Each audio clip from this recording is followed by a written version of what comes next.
data. We just have to do with, okay, you get all this data from the instruments. You know, what's the correct, if there is such a thing, way to fit lines, to do things with data? Okay, so it's relatively simple. Some of you might find it simplistic, but you just want to make sure everybody here is on the same page, and not everybody is. So data can be the stuff coming out of hydrolyte. It can be the stuff that you're collecting in the field. And the primary, from my perspective, the primary purpose of statistics is to reduce data, is to take something that, you know, might have 10,000 number I collect in the field and say something about it. That's simple for me to, rather than give you the 10,000 points and you having to look at them, tells you the salient feature, the basic stuff that represent the data. Okay, the basic tendency. Also, it might allow you, I mean, and that's the issue of independence. Not every data point is independent, and we talked about it when we did the calibration of the AC meters. You have water inside the AC meter. You get, you know, water flows through, and then you stop the water, and then you start again and take another calibration file. That's not independent. It's not independent because the bubble that was on the window might get stuck there the same exact way the second time you just open and close. So to get kind of an independent calibration, we ask you to, you know, remove the sleeve, maybe clean the windows, rerun the water so it's a different realization of a calibration. It might be also a different realization if we take a fresh water, you know, water bottle and rerun that. So there's many ways to get a more and more and more independent, or you take water from a different clean water system and you see if you get the same number. So this is something to always keep in mind, because if there's a reason for a bias, you can reproduce that bias again, again, again, but you still not get the right number. And this is why, I mean, one of the check of that is when we run the ACs with filters. Because if after using that calibration, I don't get a good CDOM spectra, there's an issue there. Again, it doesn't solve the fact that if my water was contaminated by CDOM, I will still get a CDOM spectra. But if my water was contaminated with something else, or if my instrument changed in between, I can check for that. So statistics, and many of you know, it never proves a point. You're never doing any proof with statistic. And this is one of the best lessons I've got in graduate school from a professor, was if you need fancy statistics to make a point, your point is at best weak. If the things are not obvious in your data and you really dig in to show that it's, you know, P is gotten, you know, 0.0 whatever, and you did this test and that test and it looks like they are correlated, then your point is usually weak. Otherwise, it will be obvious. You'll see it in the graph, you'll see it in your eye. So, okay. So you have, so when you go into statistics, there's different moments of the data, different way to reduce the data to things. So there's the mean, you all know about it. And then there's variance, how things are distributed, and standard deviation is the square root of the variance. Nothing new here. But this is what we call parametric statistics. It has a meaning with respect to where it is in the data only when you know the underlying distribution. And most times we don't know the underlying distribution. We don't know if we deal with data that's normally distributed, even though often that's what we assume. And if we don't know exactly what this means. I mean, we know mathematically they mean, but we don't know necessarily what they mean. We can do average deviations, we can do a whole bunch of things. Standard error has to do with how well do we know the mean, what's the uncertainty in the mean. So the uncertainty, the more measurement we make, independent measurement we make, the highest the confidence we have in the value of the mean. And that's what the standard error describes. And this is very, very basic. So when is uncertainty? See, here I tell you my uncertainty in the mean of my is going to get reduced the more and more data I take. So if I want to know what the turbidity of the river is now in the water, if I take 20 samples of turbidity, in principle, my error in that average estimate of turbidity should be reduced by the square root of 20, the square root of 19, depending on. When is it not the case that I can? It's not the case when there's a bias. If my instrument that I'm doing the measurement with, my turbidity meter, has not been calibrated, I have not checked for calibration in the last, I don't know, 2-3 months, and it has drifted, I can take 100 measurements, but I'll find myself here. So what I like about this diagram, it has on one side what it gives you is, assuming that you've you collected data that describe in this XY the position of the center of this data. Here you have, in both cases, you have high precision. Here you have low precision. What you have here is high accuracy. This is low accuracy. Accuracy is how well can you get near the mean. We often delude ourselves by being here, using very precise instruments that are not accurate, to think that we have a very precise estimate of the mean tendency. And this is the most dangerous place, because you think you're doing great every time. I nail it. But because you're using an instrument that's offset, has a bias, you're off the real position where you want to be. It's much better to be here than to be here. Because here, by taking more measurements, you eventually can get pretty good estimate of the mean tendency, the real mean tendency. And we tend to fool ourselves by using instruments that go to 10th point or 3 points after the decimal to think that we're here while we're. And I told you the story of how we lost a float, first float ever deployed, the project I was, because of a drift in the very accurate scale that was used to calibrate it. Again, we thought we were here, too heavy, and since you have to do it within grams, it never came back. So this is what keeps us from sleeping at night. Okay. So statistical description in data, you can take any data you collect and do a probability distribution, which is simply the frequency, how many times do I get a specific measurement. And this is here a normal distribution, the classical one that we often assume. But very often you can find non-normal distribution. This is, for example, distribution of death of US female. What age do US females die? So you have a bunch that die when they're very young, and then there's a very skewed distribution. And if you had to choose a mean age for dying, it might be here. If it were the, because you have this outlier here that's going to pull things low. If you wanted the mode when it happens the most, it's here around 85. Median is probably be somewhere pretty close to it. So each one of them will describe something very different about it. So when you don't know anything about the distribution, which is most often the case, we don't know how things are distributed because we don't necessarily have enough measurement. You collected 3 chlorophyll in your bottles. Do you know how they're distributed? You don't. You don't have enough even to come up with a. So we often use what's called rank statistics. We just put everything and rank it. My first measurement and then my second and third by magnitude.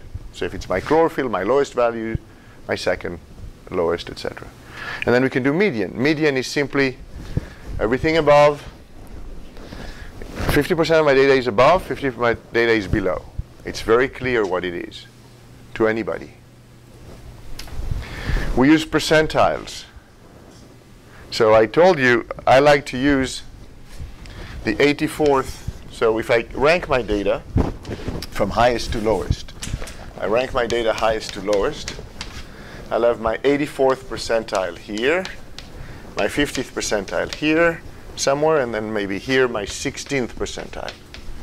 Now the difference between these two is 68%, which if it were, the 68% of the points are between here and here, which is about what you'll get from a plus minus 1 standard deviation if it's normally distributed. So if it were normally distributed, this will also be the mean. This will be mean plus 1 standard deviation, and this will be mean minus 1 sigma.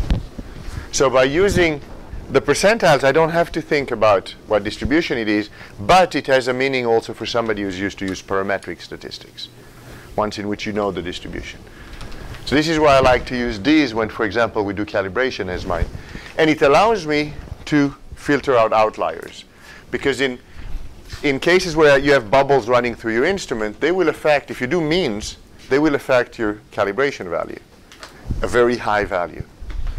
But it doesn't, it's filtered out if I use non-parametric statistics, just rank statistics. And so you can use the percentile to do the deviation estimates. And then the mode is the value that observed the most often.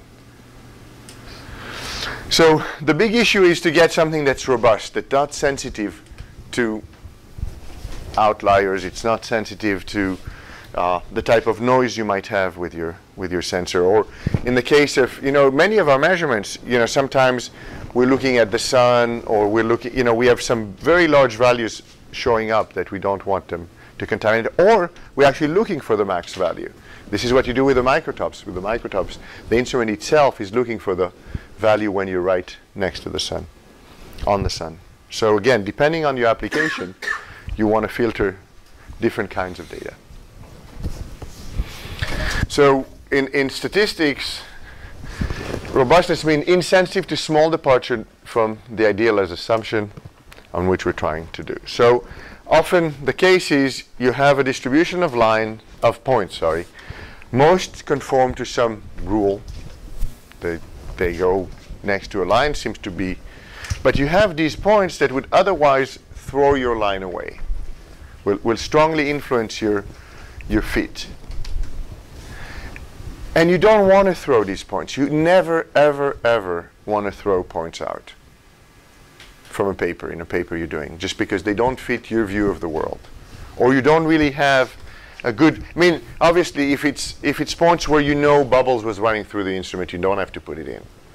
But if you cannot convince yourself that you can explain why this does not conform, leave them in, because they might eventually lead to really exciting science. As Kurt told you in a lecture before, often the most exciting science is in the outliers, is in the place where things don't match with our preconceived ideas of how the world works. So you want to leave them in, but on the other hand, you don't want them to have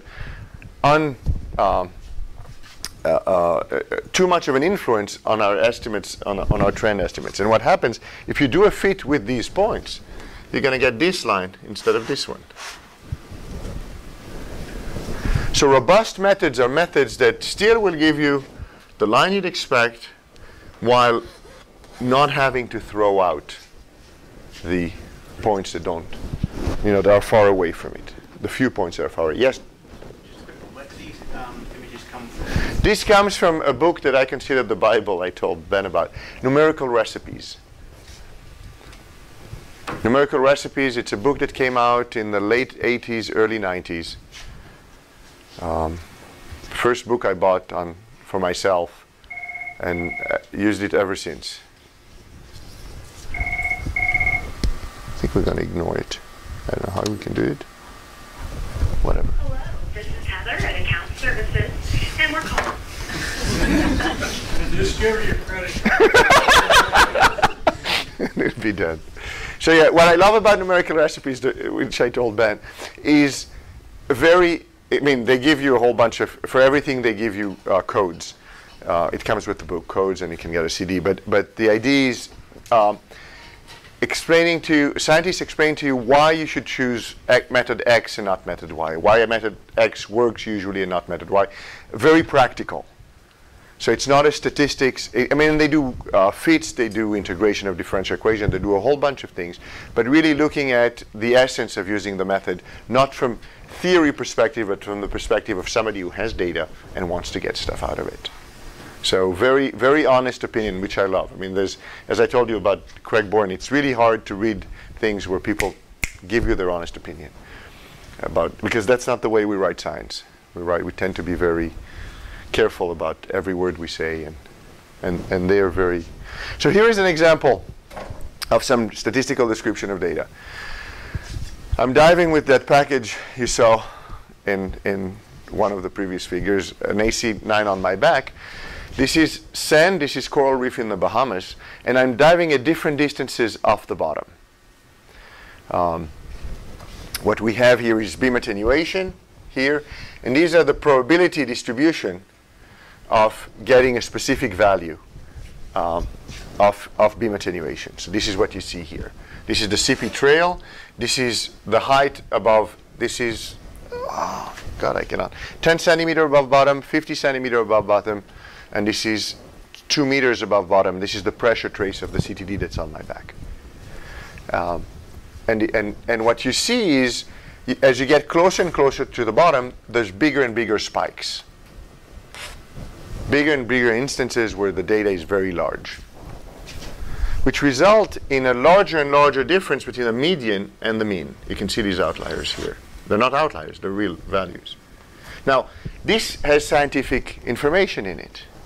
If I only did one or the other, I'll have a very different sense of what's happening than if I were, than if I have actually both. And the deviation from them tell me something about occurrences of very large values of large particle, large rare particle, and you get them much more closer as you get close to the reef.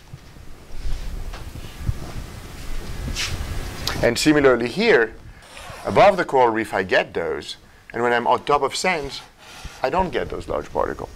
Again, this has some implication about the nature of the particles here compared to the particle here. Much bigger difference between the mean and the median here than here.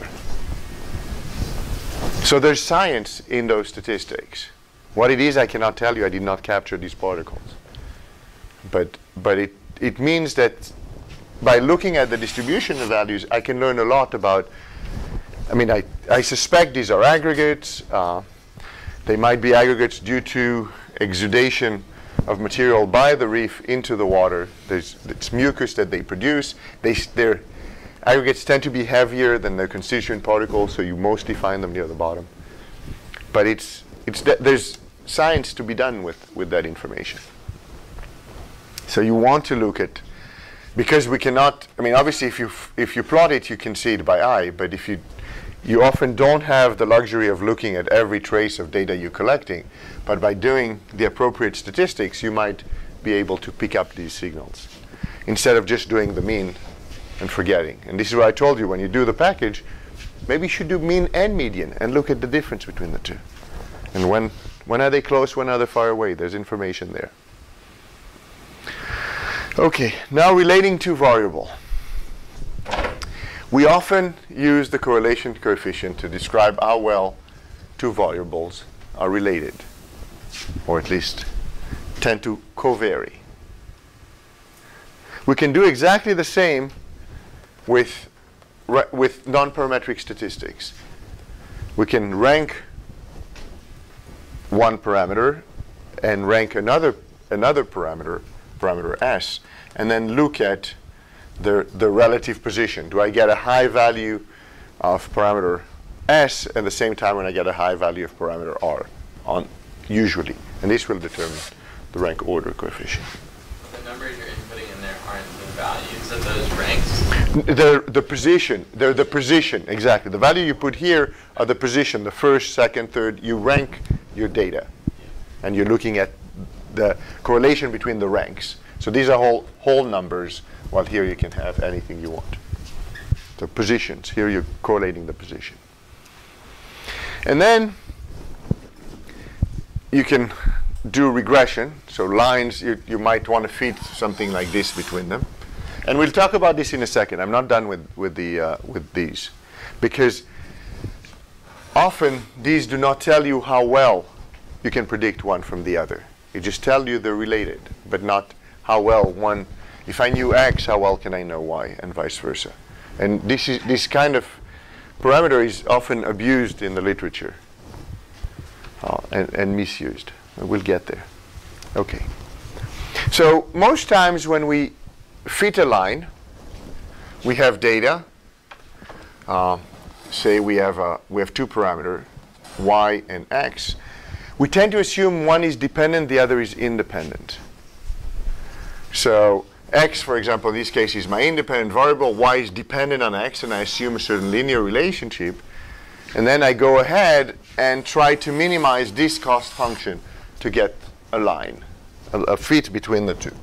So I have my X, I have Y of X, and then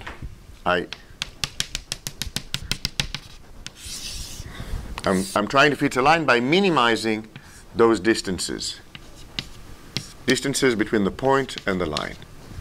And a type 1 regression, I do it only in one direction. I'm trying to minimize. Only in one direction, the direction of the dependent variable. Where sigma is my uncertainty in each point. Actually, so the minimization is done in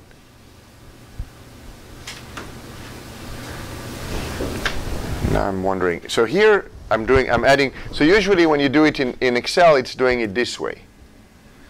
Excel will do this, assuming the uncertainty in all points is the same.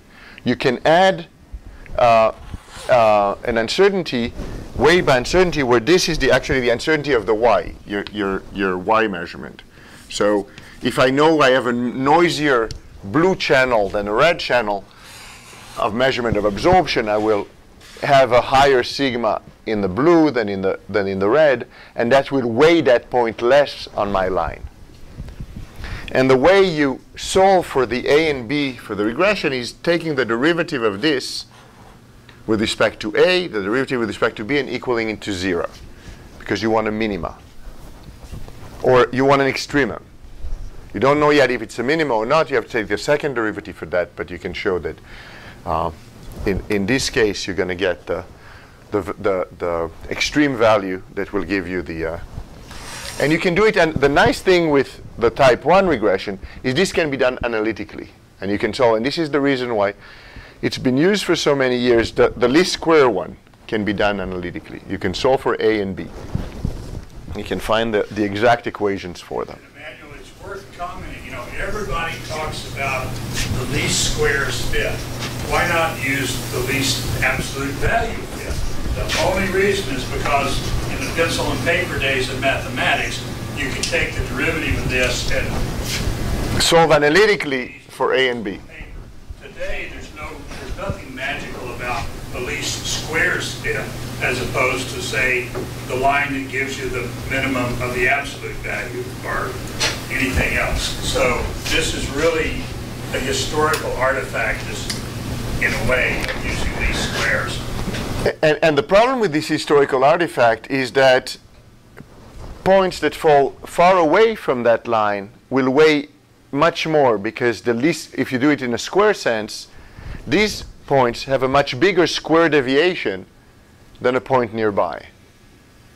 So an outlier that's far away have much more weight on your regression because you square it than if you took the absolute value or even the square root of the deviation.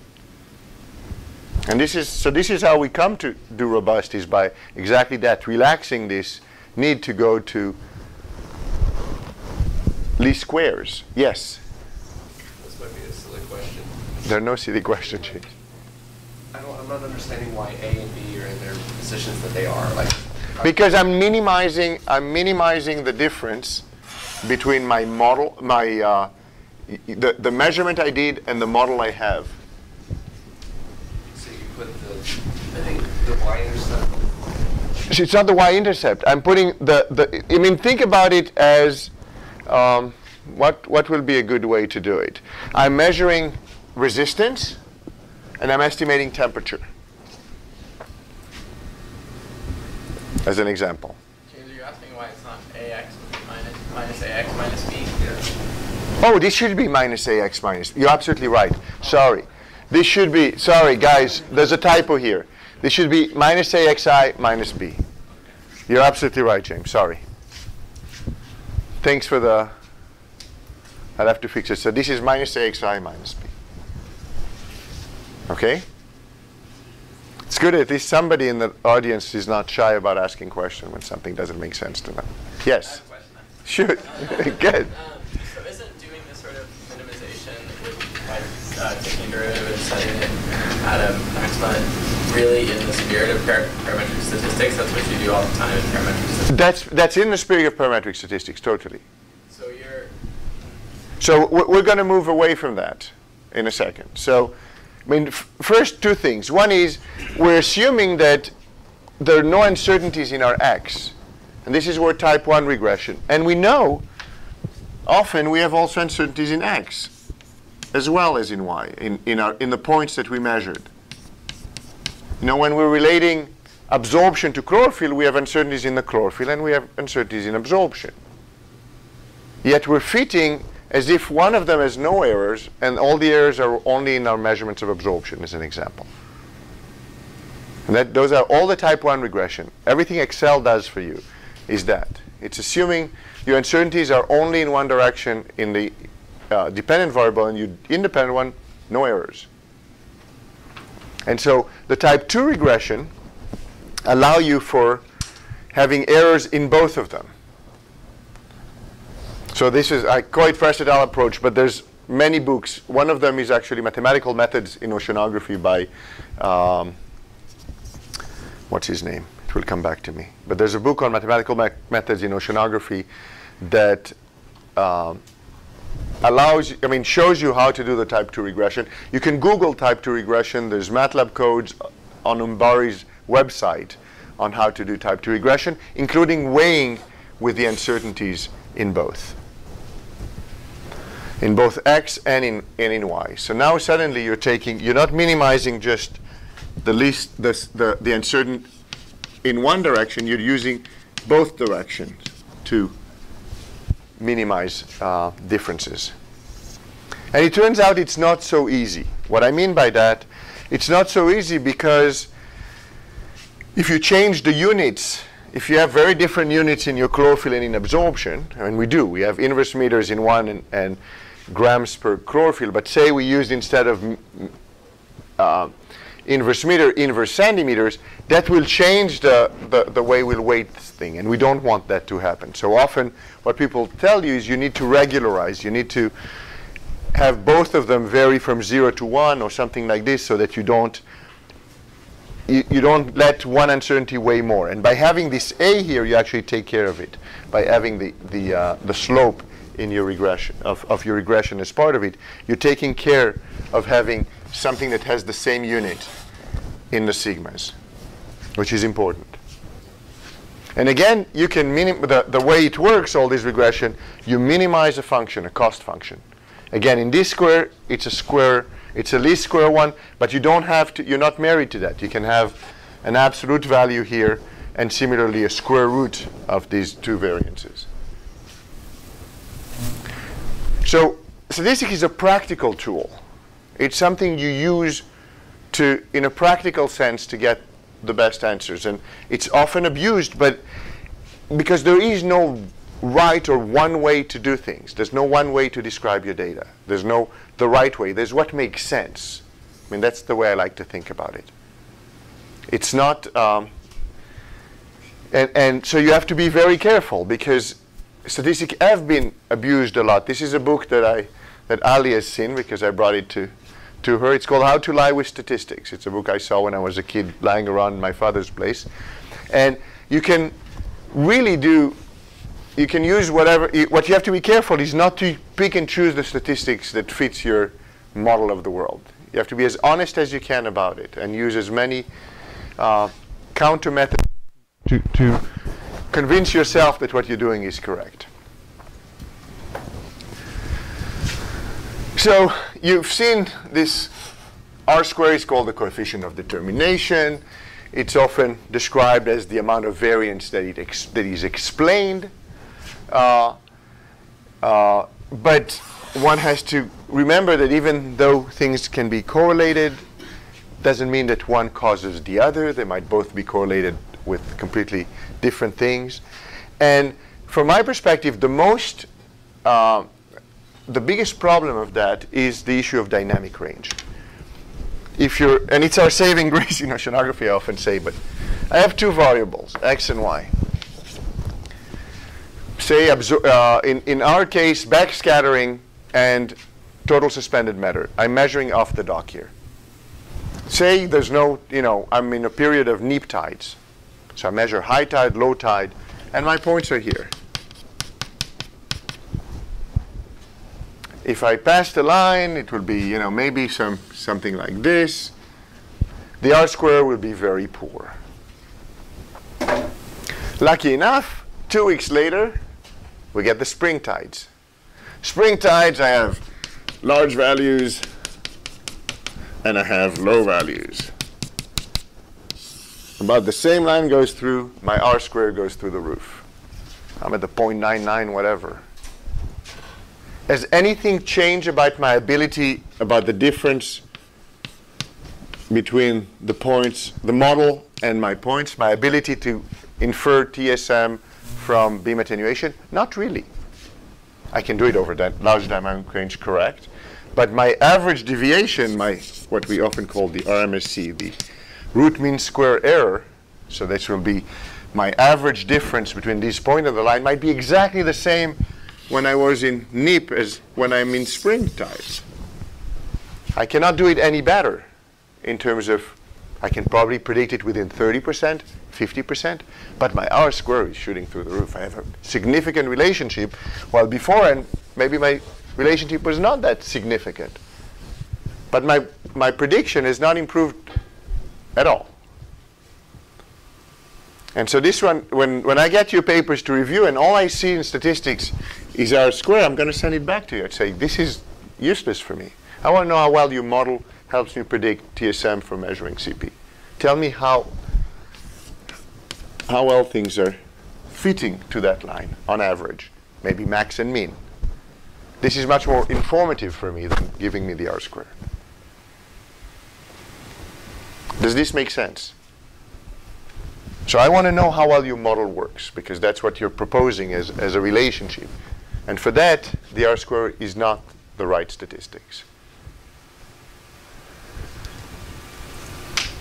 And you'll see people, they fish for dynamic range to make the R-square work well. I always just keep in mind that a large R-square value just tells you that your points lie on a straight line. It doesn't tell you that they lie on the correct straight line. So you can have a totally wrong answer or totally wrong result and have all your points. And it doesn't tell you about how far from that line they lie. The more stretched the line, the further they can be and still give you the same R-squared, just a dynamic range issue. So, but this is a fun little book that you'll enjoy reading, I think. So the classic type 2 approach, what you do, just to get you a little into it, is you fit y as a function of x, x as a function of y, and your new slope is the ratio of these two slopes. And the uncertainties in it is based on the sigmas. So just in case you want to look at it again, there's much more on the web and in the book about mathematical method in Laws. Laws is the author. Ed Laws. Sign has to do with what's the sign of this. Yeah. Of the slope. Okay, so smoothing of data. We often want to filter noisy signals. So for a variety of reasons. In the case of the AC meter, the reason I want to do it is because I have, as you saw yesterday when we went to a cruise, I have different water going through the A side, different water going through the C side. It's not the exact same water. And I might have a particle going through an A side that didn't go through the C side and vice versa. And if I assumed the A was exactly what matches the C, I would get get nonsensical data. So in order to do it, in order to match the two, I need first to collect long enough time record such that on average the same kind of particle passed to the two sides, and filter out these large, really rare particle that I cannot resolve well with the type of instrument I have. And the way we do it is, so we have a variety of noise. We can have an instrumental noise, and as you saw when we calibrated, sometimes the blue channel of the AC meter, for example, kind of go ups and downs in ways that do not, as we pass DI water through it, so we know there's an issue with it. And it can be what I called environmental noise, this fact that the environment is non-homogeneous on all scales. And some of it might affect our interpretation. Yes? And I think it's important to separate the difference between noise and variability. Because people say, oh, it's so noisy. It suggests to me that it's something that's not correct. Whereas variability suggests that there's natural variations. So I think sometimes using the term noise, it has there's implications in that word, noise versus variability. Don't you think? Absolutely. So I would Yeah. say environmental variability. Yeah, but that's why I put it under quotes.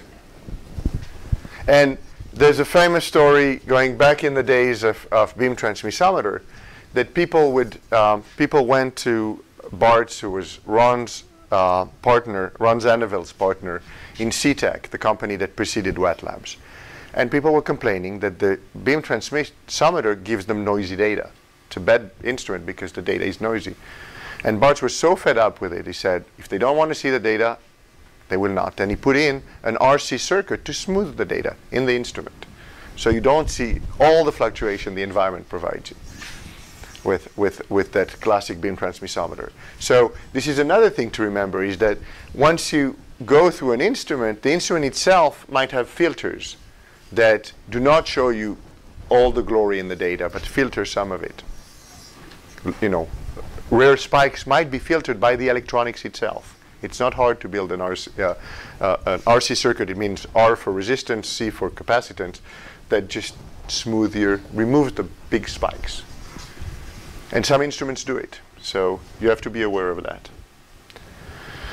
So this is why one person's noise is another person's signal. As I showed you with these spikes near the reef, those, you remember by now, we showed it to you several times, Nathan Briggs' thesis was focused on the spikes. He used the spikes as a method to get size of particles. He used the spikes as a way to tell when particles were falling from the upper water column down to depth. So there's a lot of information in that. So yes, you may want to filter it, but you may want to look at the residual. You may want to look at what it is that I removed. How does it look? The difference between my signal I started with and the one filtered. And what does it tell me about what's happening?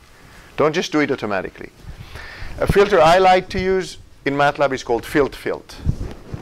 It's just a boxcar. You specify the size of the boxcar. Boxcar is one that's 1 over a certain distance and then 0 everywhere else. And then it takes and this is a one that does running mean, not running median. But you can also use, there are also running median ones. That again, depending on the application you use. But always when you apply filters, look also at the difference between the filtered and the non-filtered signal, just to see if there's something there that you may miss otherwise. And the nice thing with filt is it runs it forward and then backward, so there's no phase change in the position of things. So this is the method of fluctuation of Briggs. This is where you use noise to tell you about. And I didn't show you, I show you these graphs, but I didn't show you this. So here is this aggregation experiments we did in the lab. And what you'll notice is the level of variability changes with size. So this is size as estimated by the dist. And these are 3 different estimates. One of backscattering in the blue. The 2 others are beam attenuation coefficients. Everything is normalized.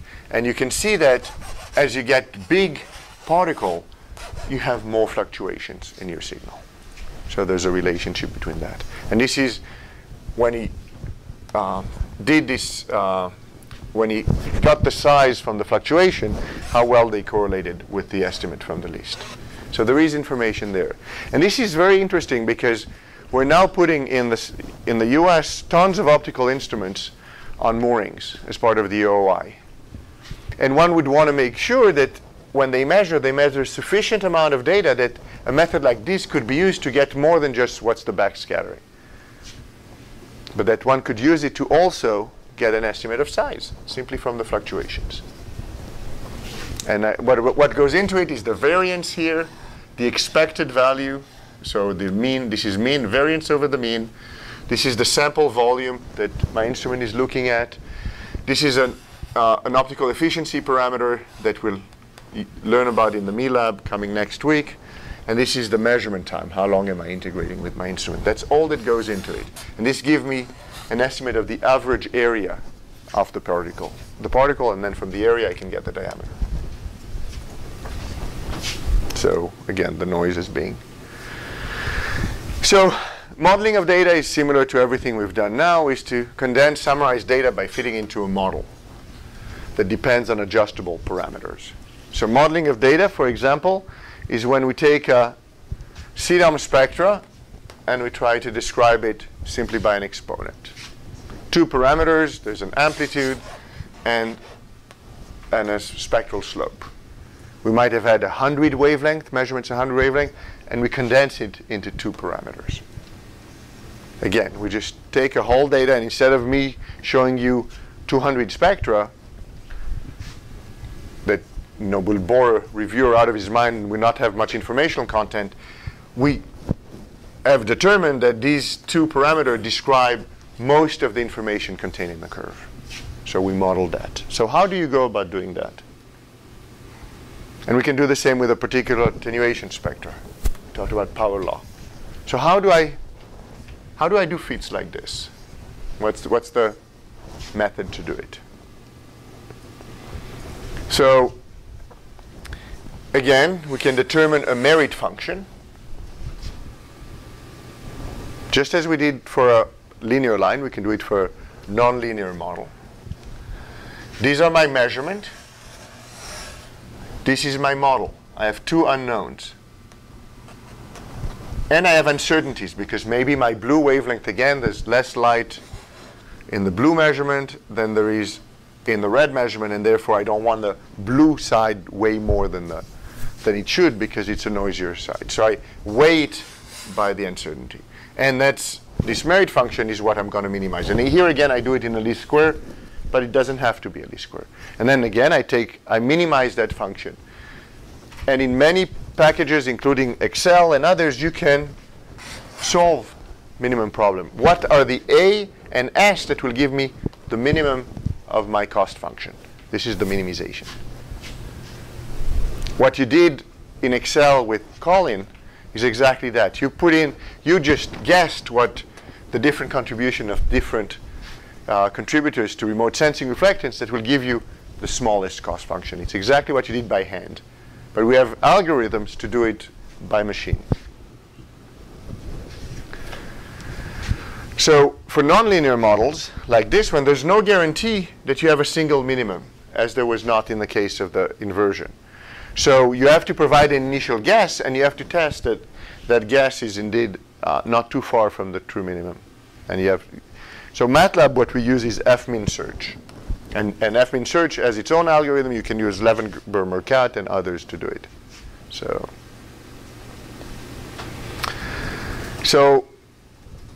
here is if we have a model, and this is what Kurt said just before, we can have different merit function. In this case, we can have a merit function that's absolute value. This one will be more robust than that square. And this can be our cost function. We don't have to have the cost function that's here. We don't have to have a square. This one will be less sensitive to outliers. If you put a square root, it will be even less sensitive to outliers. In any case, whatever you use, report it. Say, this is the cost function I used. This is what I minimized. The problem with this one is the derivative is not continuous. And this is why in the day of pen and paper it wasn't used. is because absolute values, square root, don't have continuous derivatives at the 0. But we can easily use it with our models to look for minima. So again, this is how you move from a line that goes like this because of outlier to here without having to throw those away. Another way people use is that there's another method I've seen people do to get rid of outliers is they do the first line that comes out. And then they look at all the points that are 2 sigmas, for example, 2 standard deviation away from the line. And then they don't use them in the next inversion, in the next iteration of the line. And they get this. And then they do it again. And eventually they converge on a line by neglecting every point that's 2 standard deviation away. It's another way by which people do. And then using standard regressions. So now there are completely different methods to do it. Method to do fittings. That's a little reminiscence of the lecture by Kurt. So we can, and I'll use it to establish confidence interval. This is where I'll use it. But you can use it to do more than that. So I'm fitting a CDOM spectra. And I want to know, well, you get this S for CDOM, the spectral slope. So this is my AG. But what's the uncertainty on this guy? Because you have a reviewer that says, well, how well do you think you can do this S? It's the solution of your best fit routine, but so what? I mean, how well do you know it? Do you report it to me in the paper with 5 digits after the 0? Are you confident that this is indeed there? I mean, that you can do it indeed to that degree of accuracy. That's what I mean. And you often see people, simply because Excel keeps X number after the decimal, giving you, a number to the nth digit where it's obvious for many that we don't have that confidence in that number. So how do I determine what the confidence I have? So, and similarly with hydrolyte, you have hydrolyte, you run it with absorption, but what's the uncertainty in my hydrolyte run? Hydrolyte tells me, okay, if you use this absorption, your K or your RRS should be Y. Well, how good is that remote sensing reflectance? I get this remote sensing reflectance from hydrolyte, but I want to put error bars. But when I do one run, I get one reflectance. There's no error bars on it. How do I go about assigning uncertainties to an output of a model like hydrolyte? So one brute force simple method is what we call Monte Carlo. And the way it works is as follows. I'm going to run hydrolyte 100 times. Each time adding uncertainty based on what I know about the uncertainty in the input. So I have absorption, and I know something about the uncertainty, the sigma A, if you will. And randomly, I'll draw from a random distribution, and each time I'll assign a different value of A that's based on on the uncertainty that I know of A. And then I do the same with backscattering. And then possibly the same with the phase function or the backscattering ratio. And then I'm going to get a whole bunch of curves. Suddenly there's different curves, some of them cross. And now I can do the statistics of all these curves and say, okay, what I measured in the ocean, given my uncertainties in the measurement I did in the ocean, is significantly different than hydrolyte because their error bars do not converge. But if I have just the 2 lines, I cannot say anything. If I don't have any measure of uncertainty, I cannot say anything about whether they're consistent with each other or not. Does this make sense? Okay, now how do I do the same for S? So to get here the merit function, I do exactly the same exercise. If I assume, as it really is in the ACS, that each wavelength is completely independent from the other, I add to my measurements noise. I add random noise based on what I know, meaning I know what I look at the calibration data, and I see that the fluctuation around my signals, say, are normally distributed, or maybe another model. And then I go to a normal distribution, and I know something about the width. Again, I can look at my calibration and see that one wavelength is noisier than another wavelength. And I use that to draw a random number, and each time I put it here, plus, minus, depending on what size it is. So I'm adding noise to my measurement, and I'm fitting each time again. Adding noise, fitting. You can do it 10,000 times with 10,000 different estimates of S. And now you have an uncertainty in S, because you have a distribution of S that you can then describe as an uncertainty in the actual value. Is there a minimum number of times you've got to do this? You double until there's no change in statistics. That's usually how we do it. You double, and once things converge, it's not sensitive anymore to adding more. Does this make sense? Yes? So do you have or found a preference for either bootstrapping or Monte Carlo? Because if you have that data, you have the distribution, empirical data, Yeah. use that and resample that instead of using that to build the distribution, use them sample. You could do that. I tend not to do that. I mean, actually, this could totally be based on your replication. Actually, instead of the noise that we had, this is one. So there's the electronic noise in the instrument. That's one source. But a bigger source might be, I ran three calibrations, and my three calibration are different by a certain amount, which is usually higher than the electronic noise. So that's a more likely uncertainty in your measurements. And so you can use that as your estimate. And it's true, it's only triplicates, but you can use that and assign a certain model to it. You'll start with knowing nothing else. You'll use a Gaussian, and then use this sigma based on your three measurements. It's not a great way to do it, but it's better. What? Model uncertainty for Exactly. So again, there is no cookbook. You have to rely on your intuition, your understanding of the problem as to what uncertainty to assign to things. There is no absolute right way. You just want to be as conservative as you can, but honest as you can about what you say.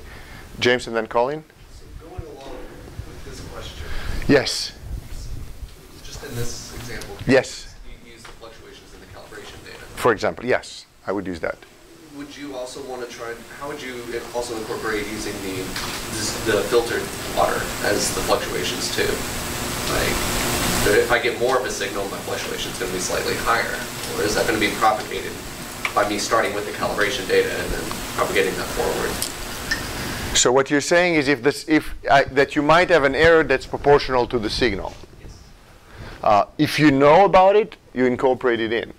I mean, if you have resolved it and can describe it, you incorporate it in. If not, you just say, we use the sigma based on the calibration because this is what we know about.